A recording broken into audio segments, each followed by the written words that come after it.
Welcome to the Stick Niner Empire podcast. I'm Luke McLaughlin here with Lucas Ortiz and Mike Arango. Fellas, we're still here. We're still breathing.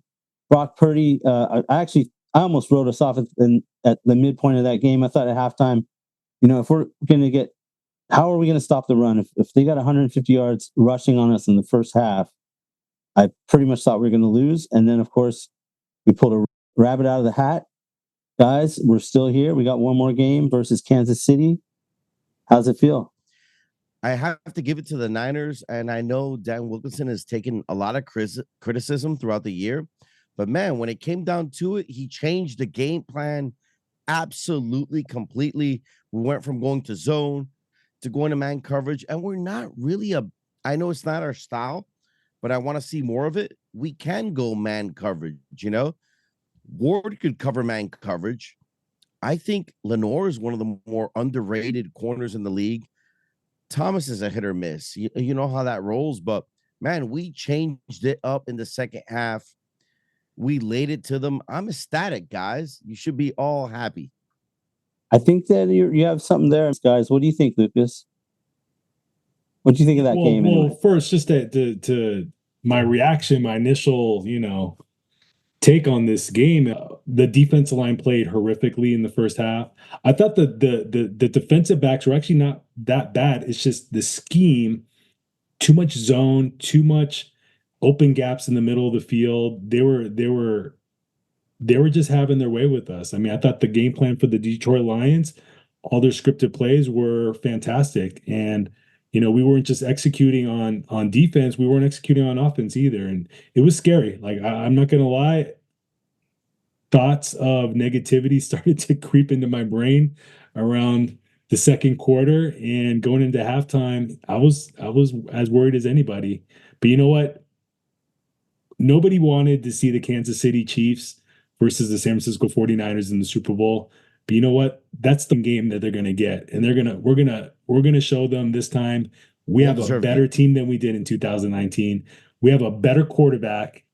We have a better defense, even though they haven't showed it. Scoring defense is actually better this year than it was in 2019, believe it or not. Can we stop the run? I think so.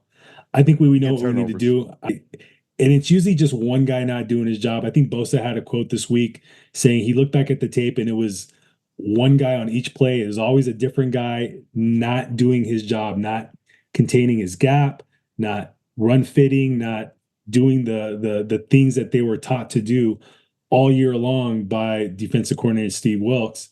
And that's going to be fixed. We're going to go into Vegas and wreak havoc on Kansas City. So that's how I feel. And we will be able to stop them. Yeah, with a little direction, I see Chase Young improving, especially in this game. It's the biggest game. So he actually got burned a lot. It seemed like he wasn't really knowing his assignment, maybe. I don't know if that's partly because he's fairly new. It was him on one play, and then it would be Eric Armstead on another play, and then even Nick Bosa had some mistakes. Like I think he kind of was not containing the edge on some of those outside run plays. Tim Ryan said this on the radio this week. He's like, if you give 100% max effort every single play, some people can do that every single play. Some guys get gassed. And we don't have a lot of depth right now on the outside. We have a little bit more on the interior defensive line, but the outside guys, it's Bosa every play, it's Chase Young, and a little bit of Randy Gregory, and that's it. So if Chase Young is balls to the wall every single play, there are going to be some times where he just doesn't have the energy to get all the way across the field and chase down a 4-4, 4-3 runner, whatever Jamison Williams is, one of the fastest guys in the NFL. He brought it. He stepped up his game in the second half. And we definitely made all the adjustments necessary in the second half. So I'll go to the offensive side of the ball and say, wow, Brock Purdy with his feet, he basically won the game with his feet. And we're going to need him to throw the ball a little more, I think, in the Super Bowl. Now they have the Kansas City Chiefs have a pretty good defensive line and really good corners. So hopefully we can run on them with McCaffrey. and were able to disguise some plays to get the ball to Debo. What do you guys think about the matchup against KC's secondary? Because I know they have really good corners. Yeah, KC's strong this year. They haven't. I don't think they've allowed more than 24 points all year against in any of their wins. So like they're coming in more of a defensive team than I've ever remembered them being. If you guys remember in all the teams that they made it to the Super Bowl, it was pretty much a high-powered offense with a defense that could kind of keep them in the game, maybe get a couple turnovers here and there. But this year it's kind of reversed. I think that they're a much better defensive team than they are an offensive team.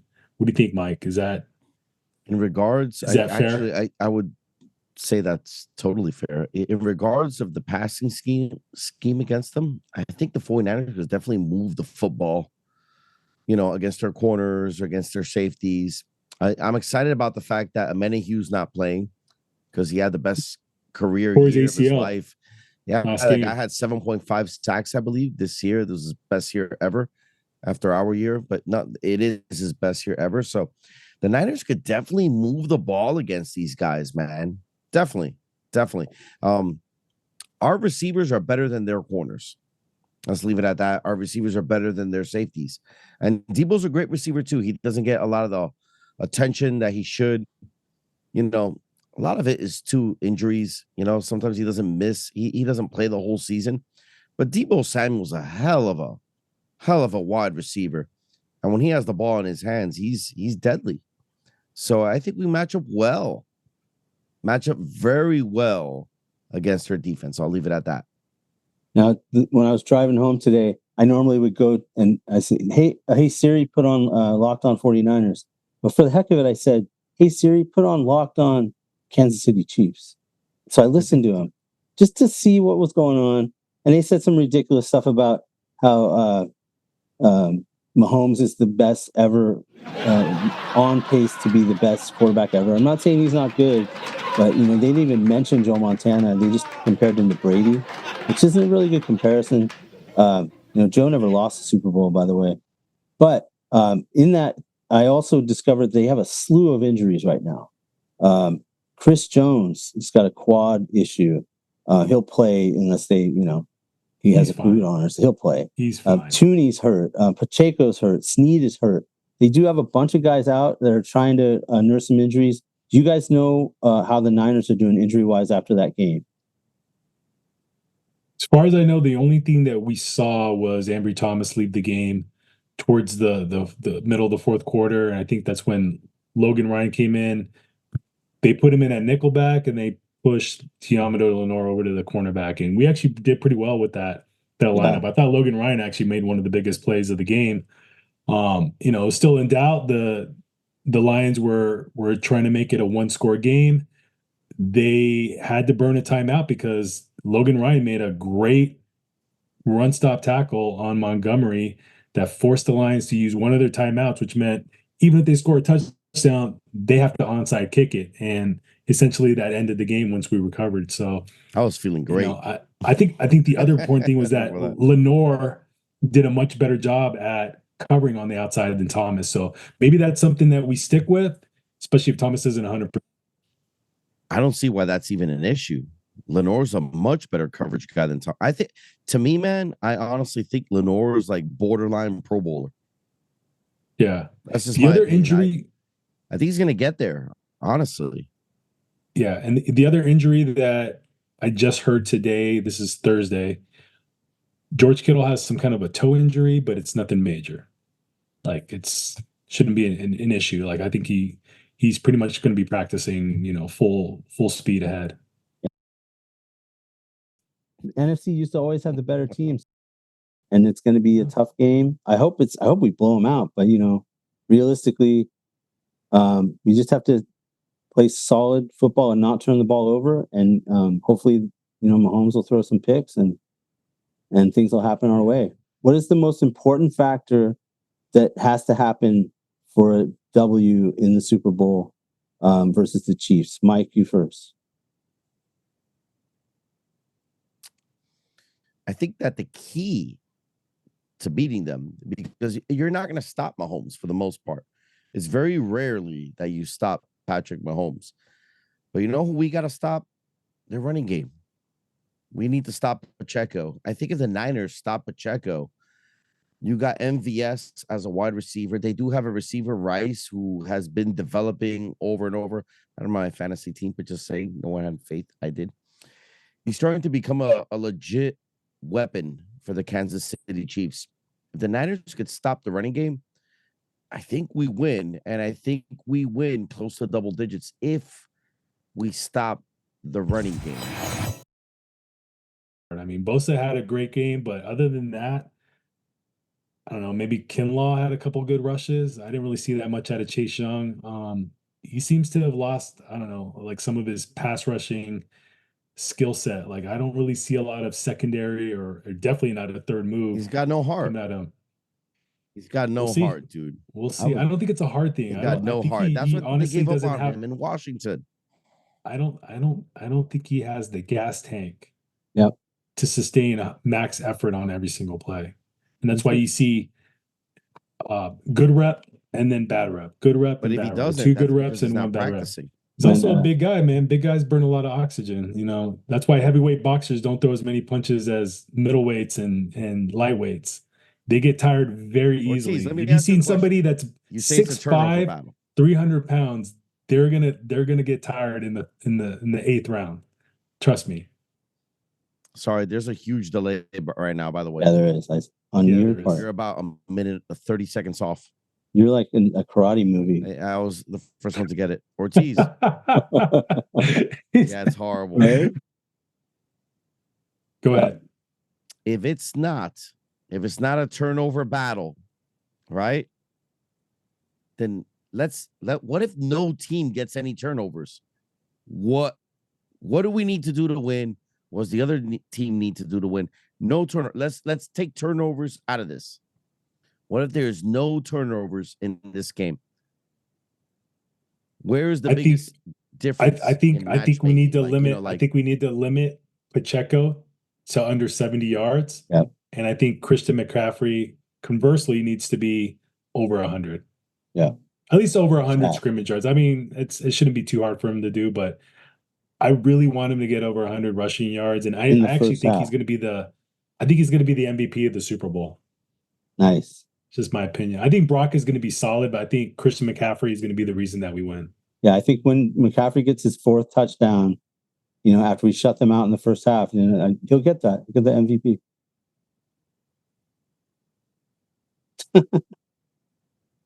Go ahead. I'm sorry. Yeah, there's a delay with everyone now. Yeah. Go ahead. No, you keep going, Mike. Is there any worry with the fact that PFF had Brock Purdy throwing 6 interceptions throughout the playoffs? Personally, I thought that was a little too much. I thought it was more like 4. But is that something that worries you moving forward? Meanwhile, Patrick Mahomes has thrown 0 interception worthy plays. Is that a concern? And that has to be a concern to me. Now, Mahomes could kind of lay it out there, and every now and then he could do a little Josh Allen. He could get himself a little bit in trouble.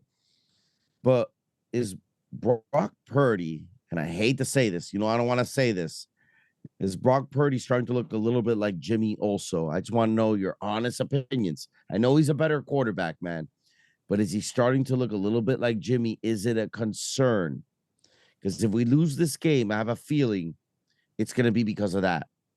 I don't think he looks like Jimmy at all, man. Because of Purdy also. I don't think he looks like Jimmy. In fact, that second half, he looked more like Steve Young mixed with Joe Montana. I mean, he was awesome. I don't see him being a problem. We need to rattle Mhomes, and hopefully he'll make some bad decisions during this game. And he's made some, all throughout the season. So, Lucas? So the question is, do I think that Purdy reminds you of Garoppolo? And the answer is unequivocally hell to the no. No, let me rephrase it. You guys listen to what I said. Like, according to PFF, he has 6 worthy interception passes in the playoffs. 6 worthy interception passes. Patrick Mahomes has 0. Is that a concern? That's a concern to me. It has to be. So there's context, right? So what's one of the reasons that Patrick Mahomes probably hasn't had any turnover worthy throws? He's led in the entire playoffs. He hasn't had to take chances. His team is holding its opponents to like 10 points, this 10-point average this postseason. Yeah. So he knows he doesn't have to take chances. He's been dissecting defenses with very short precision passing game. Yeah. He hasn't gone downfield a little bit. He did have one. He had a couple downfield passes against the Ravens, but he hasn't really been doing that in general. And so he doesn't really have to take chances because he knows his defense is good. They haven't been giving up points. They definitely haven't been giving up points in the second half. And that's when he's been the most conservative. So Purdy, on the other hand, has had to come back. His team has given up points, and he found himself in the hole against the Packers in the second half. He found himself in the hole in the first half against the Detroit Lions. So, you got to be a little riskier in how you conduct your offense. He's going to have to take more chances downfield, and with that comes the opportunity for interceptions. Yeah. Now, sometimes you just got to be a little lucky, but at the same time, he's been more aggressive than Patrick Mahomes, and he's thrown the ball downfield. Now, because I listened to the dreadful Chiefs Locked On. What did you learn from the Chiefs? I'll tell you this. Patrick Mahomes is their leading rusher in the postseason since he's been with the Chiefs. So, what's really interesting, right? So, why is that? They were like, well, I hope he's not this time, because in the postseason, he has to end up running a lot, which we need to be. That's a factor. We have to make sure that he's just, imagine that, right? Why is he the leading rusher on their team in the postseason since he's been quarterback? Because he knows when to run. I got an easy answer for that. I do too. I have an easy answer. Because they have a different running back every 2 years. Well, that's true. He's so great. That's he doesn't true. need a. That's but why. You're saying, but you're saying he's the leading rusher. He's that great on the stat sheet since he started with the team in the postseason that he's been. Well, he hasn't had the same running back every year. I know. I'm just saying that he's always led Damon the team Williams in 2019. He had Pacheco one year. He had Kareem Hunt. I mean, it's never the same guy. I think Pacheco's been. It's still impressive. The starter. Yeah, Pacheco's only been the starter. It's like halfway through the season. I thought it was funny though that the guys on that show were like, "Well, hopefully, a running back will run." This is funny. I mean, I think Pacheco's outstanding. He other than Brock Purdy, he's probably the best guy to come out the 7th round in a long time. Like, he is an outstanding running back. The guy is 215 and runs a 4.3, 4.4 or something like that. Well, he's a hell of a so let's hope that injury if comes back. If our defense does their job, he shouldn't have a big game. He shouldn't be a factor. And once they become one-dimensional, then that's when the sacks come. That's when we can confuse Patrick Mahomes, and that's when we can get some big hits on him, guys. Yeah. We know what I really need to see this game. They don't have really good tackles, and they hold a lot. I think their left tackle has been flagged for most penalties in the NFL this year by an offensive lineman. And Nick Bosa, I mean, if they truly call that game the way they need to, this should be like 5 holds on Nick Bosa. I know they won't call 5 holds on their offensive line like they should, but they're going to hold the hell out of them. They're going to hold the hell of them. If it negates a big play at least once or twice this game, that could be a huge difference maker in who wins. And hopefully, Fred Warner takes Kelsey out of this game, which is very possible. He's going to be easier said than done. He's going to be fired up. A lot of good linebackers to try to take Kelsey away. Yeah, I mean, look at the Ravens. They had Pro Bowlers in Kyle Hamilton, actually all pro Kyle Hamilton, Patrick Queen, and Roquan Swift, all Pro Bowl caliber players, and they weren't able to stop Kelsey. He was 11 for 11 on targets. He also is having his worst season as a Chief. He went 7 games without a touchdown. Let's hope that he was hurt in the first part of the season. I think since he was on my fantasy football team. The last third of the games and through the playoffs, he's been really good. He's back to his old self. I think he's 100% healthy now, so he's scary. But you know, if you take away, or let's say you take away everybody else, and he's the only one that's beating you, I think you win. You just can't let him and Pacheco have a good game. Are you wearing a Chiefs jersey? Ortiz. Jersey? I'm kidding. That's a joke. I know it 85, was. baby. I was like, 85. yeah, Chiefs? Ortiz, back in the Little days, colorblind? let me ask you a question, buddy. Because you understand X's and O's probably better than any of us, right? I played Back in the Madden. days, we used to put Ward, our old safety, back on like tight ends. Do you think there's anyone on our defense? I would imagine it's, our rookie basically on him, but is there, back in the days, like I said, we used to put Ward on So the tight only ends. safety Is there that anyone I would, that you could see that we could put from the secondary? I don't think we have a safety right now Mayor that Brown? I'd want to put on him. I do think at times maybe like a Charvarius Ward could hold his own with Kelsey, but other than maybe Hufanga, who's obviously not going to be playing this game because he's out for the year. I only want to see the linebackers. I want to see, honestly, if they could just put Fred Warner and match up with him, I think that's our best option. Yeah. No Say big one thing, plays. you're going to put Ward on their best receiver, and I think that's a mismatch to me. I think Charvarius Ward on their best receiver, who's a rookie receiver, is an absolute mismatch. Wouldn't you agree? Well, I don't we'll think he's have gonna have a big. receiver He's not versus gonna. a He's not rookie. gonna have a. He's not gonna have a big game against Ward if he matches up 1-on-1. Like if he follows him all over the field. He's their best receiver right now, dude. I They've been think relying on him the last 3 games. Yeah, I think Ward can hold his own. Yeah. He's matched up against a lot better. He's matched up I against think DK he'll Metcalf. do that and more. You're listening to the Stick Niner Empire podcast. This is our Super Bowl. We're going to probably have another show with Damon Bruce either after the Super Bowl or very soon. I'm not sure all of us will be there, but I've been trying to work out something with him. He's swamped right now. He's getting all kinds of different stations that are having him on and stuff. So he's still going to try and fit us in, like he said at the end of that show. But yeah, we should do one more before the game and just do our predictions and just kind of go over a little more detail of how we think it's going to go down. But this is more the celebratory podcast. I was going to have us go around and do scores, but we want to do that. Let's just do another episode. Let's do another episode. Yeah, let's save it. Are you going to be around, Lucas? You're gonna be in? I'll call in. I'll be on assignment, but I'll be in Cabo next week. Flying home just before the game, and nice. I'll be on my couch. Cabo, Mexico. Cabo, I'll go there Cabo once, San be there Lucas, twice. Cabo San Lucas. Yeah. So I'll be on the couch in the same exact spot, wearing the same exact shirt I was wearing for the first 2 podcasts, guys. I am not gonna. I'm a very superstitious person. Not taking the bath, people. Not taking the bath. I just kept saying to people, not washing the shirt. I just wish I wasn't so attached to this team. It was so hard to watch that game, but go Niners, and we'll be talking soon, and we've got the exclusive content that you need. We'll have an updated show if there's any breaking news. Otherwise, the Stick Niner Empire podcast. I'm Lucas McLaughlin, here with Iron Mike Arango and Lucas Ortiz, signing off Super and Bowl, saying, baby. Go Niners, Super Bowl time. One more game, fellas. Biggest. Let's do it. Go Niners. Go Niners. Let's raise the volume, baby. Let's go. Baby. You watch the street? Yeah. Oh, when Cabo. All right.